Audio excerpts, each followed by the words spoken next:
这把戏演足啊！就凭我，看我今天如何收拾你！戏差不多了，下地狱去问吧！我废了你！天斩！你奥利安！ Halo guys, balik lagi bersama Mimin Ganteng. Bagaimana nih kabar kalian hari ini? Mimin doain semoga masih diberi semangat dan selalu ceria ya. Di video kali ini Mimin akan lanjut membahas Donghua berjudul Wu Ying San Jian Dao episode ke-31. Seperti biasa, sebelum masuk ke rekap ceritanya, buat kalian yang menonton video ini dan belum subscribe, tolong di subscribe dulu ya guys. Dan jangan lupa nyalain lonceng biar nggak ketinggalan update terbaru dari channel From Zero. Playlist untuk Donghua ini juga udah tersedia bagi kalian yang baru aja bergabung dan belum nonton episode sebelumnya ya. Ya udah nggak usah berlama-lama, langsung saja kita ke rekap ceritanya guys.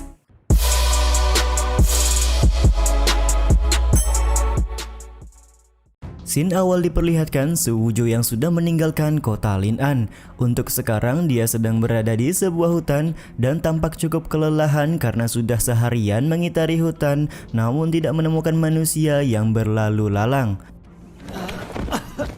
我人都没看到，交通工具就好了。 Tiba-tiba saja datang orang yang tidak asing bagi Su Wuzhou, yaitu Zhao Jian dari sekte Juntian yang dulu pernah melarikan diri pada saat Su Wuzhou mengeluarkan pedang Nirvana untuk mengalahkan si Lin Yuan. Sambil menenteng pedang, Zhao Jian berkata inilah saatnya bagi mereka berdua untuk mengakrabkan diri dengan beradu keterampilan pedang satu sama lain. Ternyata di sini Zhao Jian masih punya dendam pribadi kepada Su Wuzhou yang sudah membunuh si Lin Yuan dan juga si Guangping serta mengagalkan rencananya untuk menguasai kota Lin'an. 谢家的剑先生，是时候正式认识一下了。君天教内门弟子都被你这小子给毁了，才能抵消我的罪过。 Dengan pertemuan mereka pada hari ini, Zhao Jian sangat berharap bisa menangkap serta membawa Su Wuzhou ke sekte Juntian untuk diadili. Pertanyaan di luar nurul malah dilontarkan oleh Su Wuzhou, di mana dia menganggap kalau jarak tempat ini ke sekte Juntian berjarak 6.000 mil, bagaimana Zhao Jian bisa membawanya? Atas pertanyaan Bang MC tersebut, Zhao Jian lantas memanggil seekor udang terbang peliharaan yang bisa membawa mereka kembali ke sekte Juntian tanpa repot-repot berjalan kaki. 此去君天教足有6000里。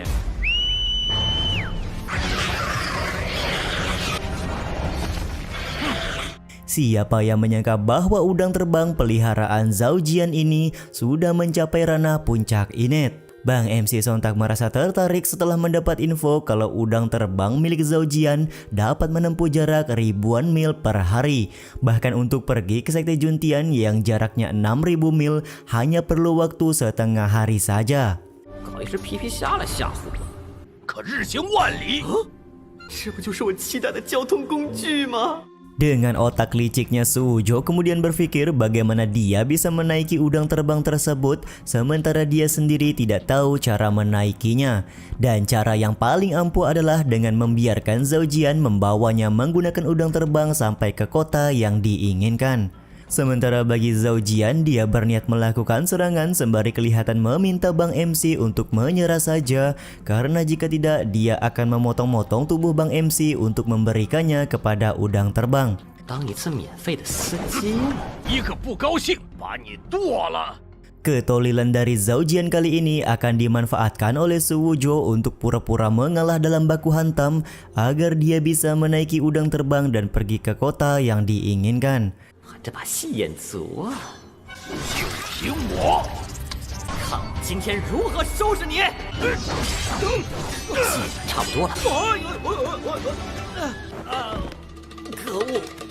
Setelah berpura-pura mengalah, Zhao Tian meminta Su Wuzhou untuk memakan pil obat mujarab guna menahan meridiannya pada saat di perjalanan ke sekte Juntian nanti. Diketahui pil ini nantinya akan membuat Su Wuzhou tidak bisa mengeluarkan kekuatan spiritual pada saat dibawa oleh Zhao Jian.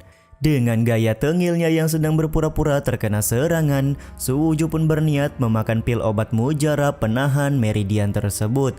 Padahal ya diketahui kalau pil obat yang diberikan oleh Zhao Jian sama sekali tidak akan berefek bagi Bang MC, karena di dalam tubuh Bang MC juga sudah ada kitab Yin dan Yang. 将这封锁经脉的丹药吃了，饶你不死。 这丹药对我根本没用，我也只能听你的了。 Beberapa saat kemudian, Zhao Jian benar-benar membawa Su Wujo menggunakan udang terbang, dan terlihat di sini Bang MC sangat senang karena rencananya untuk membodohi Zhao Jian sudah berhasil. 出发！ 我成功！ Singkat cerita, sudah beberapa jam di dalam perjalanan, Su Wujo bertanya kepada Zhao Jian sudah sampai di manakah mereka saat ini dan apakah masih jauh dari daerah kota bernama Daozong. Zhao Jian menjelaskan kalau daerah yang sedang dilewati oleh mereka pada saat ini bernama Suancheng yang berjarak sekitar ratusan mil dari kota Daozong, dan sementara untuk jarak ke sekte Juntian masih sekitar 1000 mil lagi.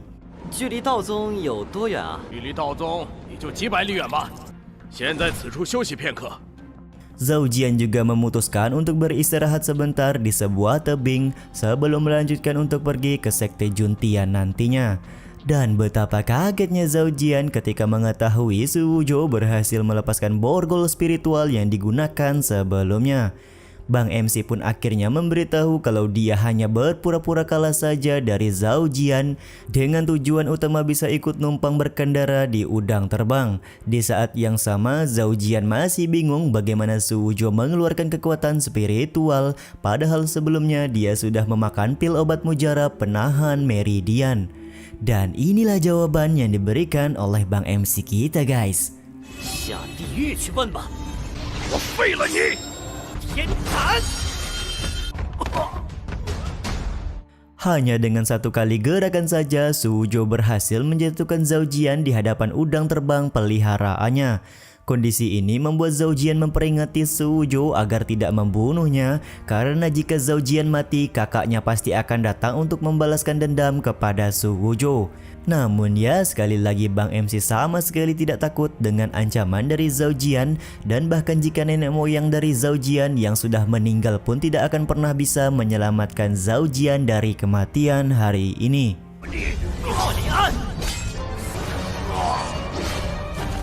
Setelah membunuh Zhao Jian, Bang MC berpikir akan lebih baik jika dia memanfaatkan udang terbang untuk keperluan komersil ketimbang dibuang atau dibunuh begitu saja. 这东西我不会驾驭啊，又有点可惜。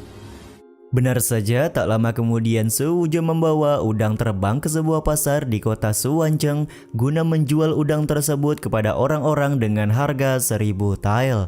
Meskipun sudah memberi penjelasan kepada orang-orang di pasar bahwa udang terbang bisa menempuh jarak ribuan kilometer dalam satu hari, tetap saja orang-orang kelihatan tidak tertarik untuk mengeluarkan uang sebanyak 1000 tael untuk udang terbang tersebut. 小伙子，买一只吧。 1000两太贵了，太贵。 少来这一套。哎，走了走了。哎，这狮虎虾不错呀。 Setelah dilanda keputusasaan, akhirnya ada seorang saudagar kaya bernama Su Wanwei menawar udang terbang dengan harga 100 tael. Sontak hal ini pun membuat Su Wujo kaget sembari meminta udang terbang untuk menunjukkan kekuatannya di hadapan Su Wanwei. 100两，我要了。见后天巅峰的人类武者了。 Setelah memperlihatkan kekuatan dari udang terbang, Su Wujo kembali menjelaskan kalau udang terbang miliknya sudah berada di ranah puncak Inet dan harga 100 tael yang ditawarkan oleh Su Wanwei tentunya tidak masuk akal. Su Wanwei malah menurunkan harga ke 50 tael karena dia merasa tidak senang dengan ketengilan dari Su Wujo pada saat mencoba menjual udang terbang kepadanya. 你讨价还价的太50两。 Sontak hal ini pun membuat Su Wujo kesal dan berencana menjual udang terbang ke orang lain saja ketimbang hanya mendapatkan uang 50 tael. Namun lagi-lagi Su Wanwei dengan percaya diri menyebut kalau Su Wujo tidak akan menemukan pembeli, di mana menurutnya untuk mengendalikan udang terbang butuh keahlian khusus. Diketahui di kota Xuancheng ini hanya Xuan Wei sendiri yang mempunyai keahlian khusus mengendarai udang terbang.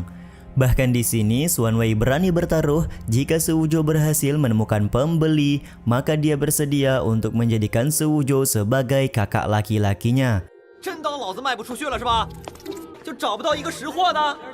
家需要预售决，你要是能找到别的买家。 Tanpa rasa takut sedikit pun, Su Wuzhou menyetujui tantangan yang diberikan oleh Xuan Wei kepadanya. 你给我等着！哎，新鲜。 Siapa yang menyangka aksi di luar Nurul diperlihatkan oleh Bang MC, di mana dia menjadikan udang terbang sebagai sate panggang guna menarik perhatian dari para pembeli. Dan yap, cara tersebut terbilang cukup ampuh karena pembeli yang ada di dalam pasar cukup penasaran dengan rasa dari udang terbang yang dikenal cukup langka. 石虎虾可是大补之物了就没了。哎，给你。好嘞，好嘞。 Laku kerasnya sate panggang udang terbang tentu saja membuat Xuan Wei sangat kaget dan tidak menyangka bahwa Su Wuzhou bisa punya ide di luar Nurul seperti itu. Tak lama kemudian Su Wuzhou juga meminta Xuan Wei untuk tidak pergi terlebih dahulu karena setelah dagangannya laku, Su Wuzhou ingin kalau Xuan Wei menyanggupi taruhan dengan memanggilnya dengan nama sebutan kakak. 真是暴殄天物。等我忙完了，还要让你认我做大哥呢。 Namun terlihat bahwa Xuan Wei mengabaikan perkataan dari Su Wuzhou karena dia menganggap kalau dirinya adalah penguasa di kota Xuancheng. Jadi bagaimana bisa menerima permintaan dari seorang seperti Su Wuzhou? Lagi pula menurutnya sekarang dia masih ada urusan di mana pameran sastra yang akan diadakan oleh Akademi Jixia akan segera dimulai. 老子可是宣城城主，童年先生举办的文会要开始。 Mendengar nama Akademi Jixia sontak membuat Bang MC sejenak terdiam dan merasa penasaran apakah sebenarnya maksud ucapan dari Xuan Wei. Yap, scene penasaran Su Wuzhou ini juga sekaligus menutup episode 31 kali ini ya guys. Yaudah, sampai di sini dulu aja video kali ini. Mohon maaf jika masih banyak kekurangan dan kesalahan dalam penyampaian kata-kata ya. Terima kasih buat kalian yang udah nonton dan jangan lupa subscribe serta nyalain loncengnya ya guys. Mimin selaku penulis narasi, tukang voice over dan tukang edit video pamit undur diri. Salam hangat, see you in the next video. Bye bye guys.